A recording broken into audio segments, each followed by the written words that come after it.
Hey guys, this is Danielle with DYR Photography. You can find me on Facebook at DYR Photos. You can also find me on Instagram at dyr.photography. I have never made a video before, so please bear with me. I'm sure I'm going to screw up along the way. Alright, well, let's get into this.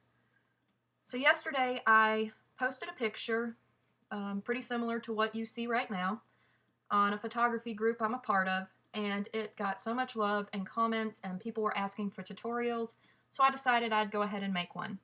I found something on YouTube a while back that showed me this technique, and it's been a game changer. I wish I could remember who I saw this from, but for the life of me I can't, so I apologize. Credit to whoever it was that showed me the technique. I just can't tag them because I don't know. So anyways, here's the photo, and this is the original. So I'm going to show you how to go from this to this. So the first thing I did is obvious. You want to crop your photo. So here it is cropped. Everybody knows how to use a crop tool. The second thing I did was the quick selection. This is what I ended up with right here. So in order to get the selection, if you don't know how to do it, I will show you. Let's zoom in.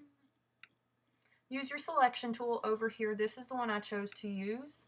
And I zoomed in a little just to make it easier. I'll have to change the brush size. So use whatever size you feel comfortable with, but just select a decent portion of what you want to keep in focus. All right, so let's do that.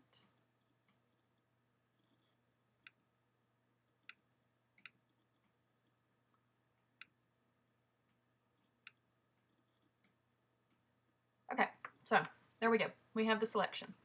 That is the one that I did. All right, now next thing you want to do, because you have all this space and you don't want this,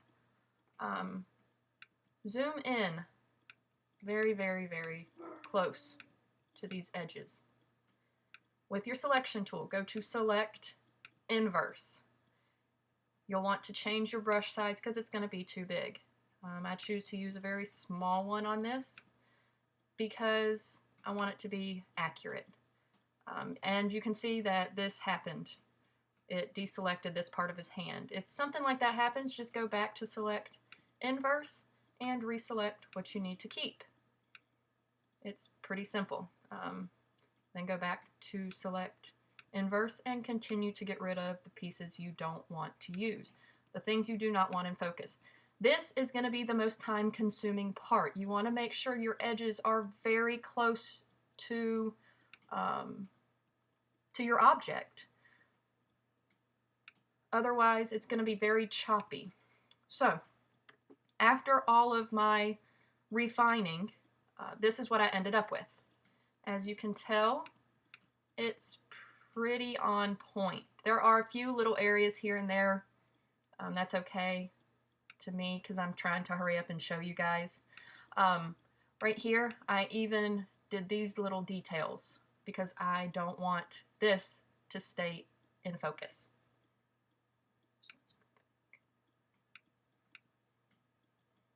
So the next thing I did is I saved that selection.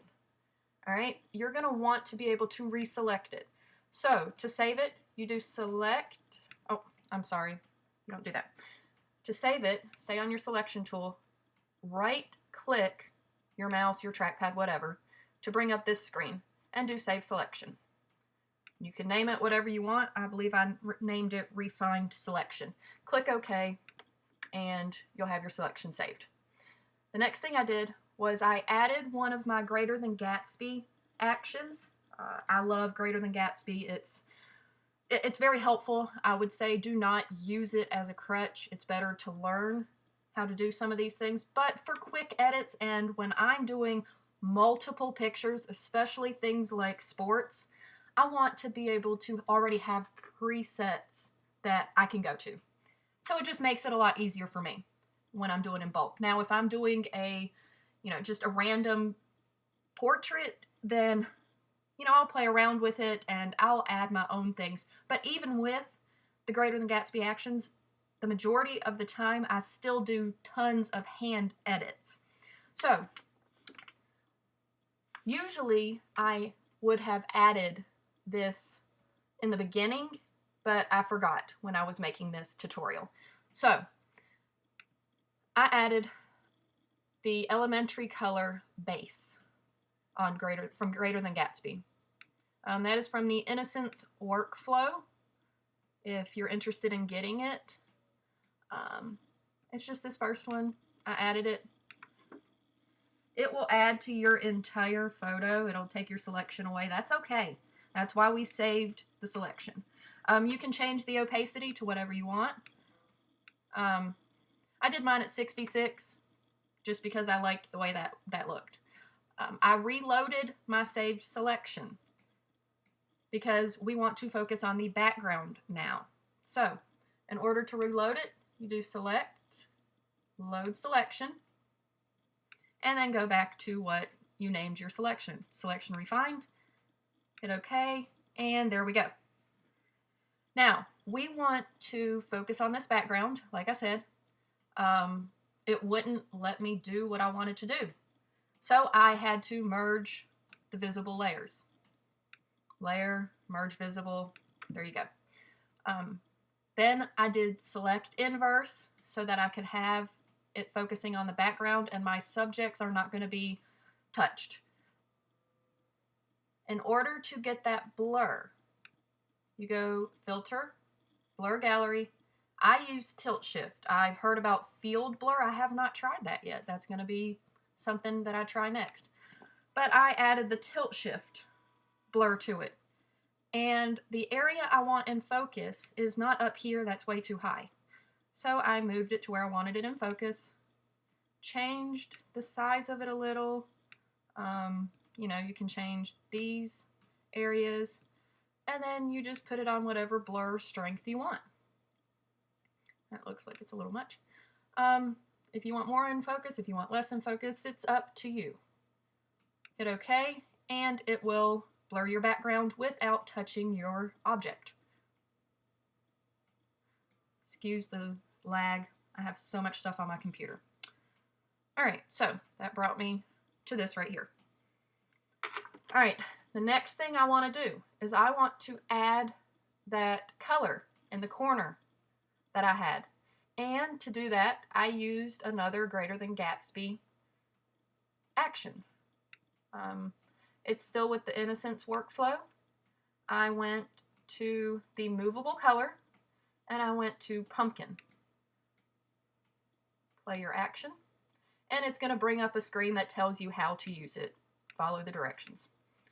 All right, I wanted it in the corner, so I move it. I think I had scaled it at 325. So there we go. And here we are. So that left me with this right here. But as you can tell, I have color on my subject that I don't want there. That's too much sun in my opinion. So what do? We reload the save selection and I erased off some of this color. Let's use our eraser. Erased off some of the color. Now that's too much color to me to erase off. So I did edit, fade eraser, and I think I changed it to 65%.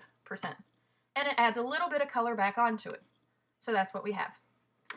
Now I realized that I didn't add the color to my subject's face like I usually do because right here it's a little dark still. So what I did for this is I went back to my actions again. I used the retouch fill flash, play that action, more instructions, and I added it to his face. That lightened it just a little, just enough for me. And there's the final image. So we went from here. Let's see. Sorry about that, guys. We went from this image to this image. I mean, that is a huge difference to me. This one's not quite like the other one was on the photography group. I added more blur than I intended, but it's whatever. This was just to show you guys the tutorial on how I achieved the image. After this, I would add my watermark to upload to social media use. And of course, you know, you save it, all of those good things. So I hope you guys enjoyed this video, and I hope that you're able to use this technique. If you know a way to do this easier than what I've showed you, please let me know. I mean, I'm always looking to learn and grow. And anyways, thanks guys. Talk to you later.